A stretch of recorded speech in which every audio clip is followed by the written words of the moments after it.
because I've been talking to all the what we are calling pandemic organizers, Mm. because they had never experienced in-person organizing like we all started, Mhm. like you and I and most of us started.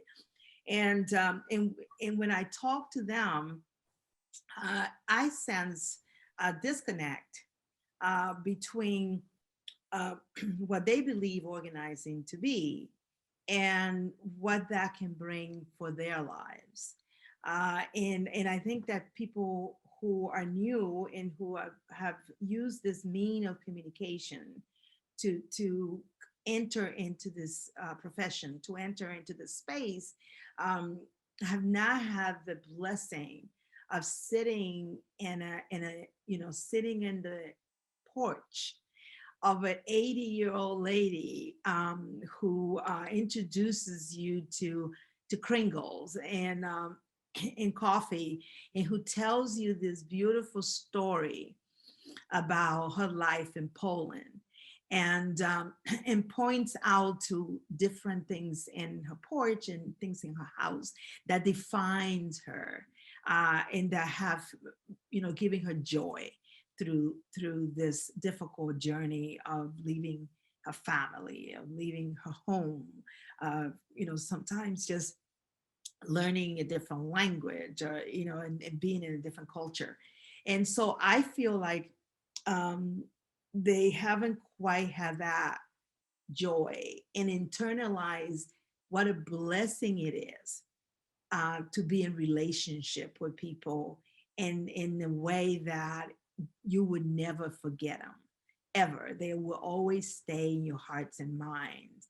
And so I think that I don't know how that transition is going to take place, how Zoom and Facebook Live organizer move into the richness of real communities, of real interaction with people. And so they actually think that they are making investment on somebody else.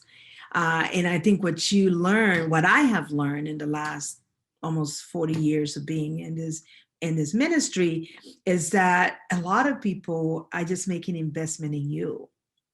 And so that would make it for what we call a lifer. Like, you and I were lifer. I'm a lifer. I'm a lifer. I've been organizing since I got out of college, and I organized before that. And this is what I'm going to do and hopefully get better at, in the richness that comes from being part of bad public meetings, good public meetings, bad actions and good actions, civil disobedience that the weather really beats you down, right? Yeah, it's not the police and the arrest. It's the fact that you had to sit in a very hot pavement in front of the White House for a very long time, and you have not anticipated that, right?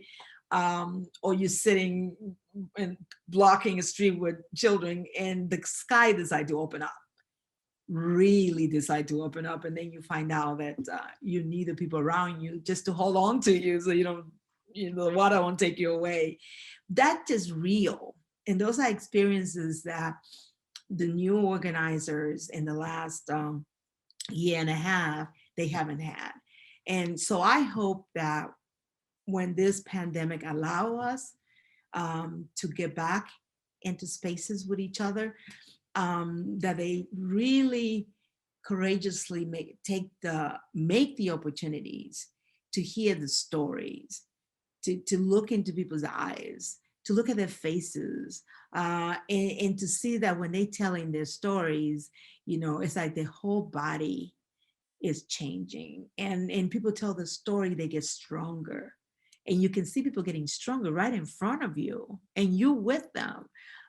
So I really feel like this is what we need to do to create lifers.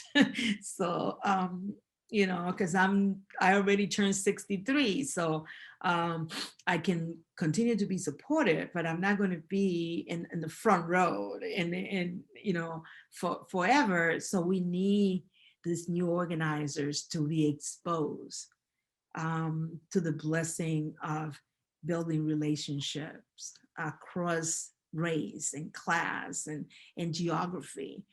And I know we used to send our organizers with the Organizers Forum all over the world to expose them to other settings. And unfortunately, that, of course, is not happening.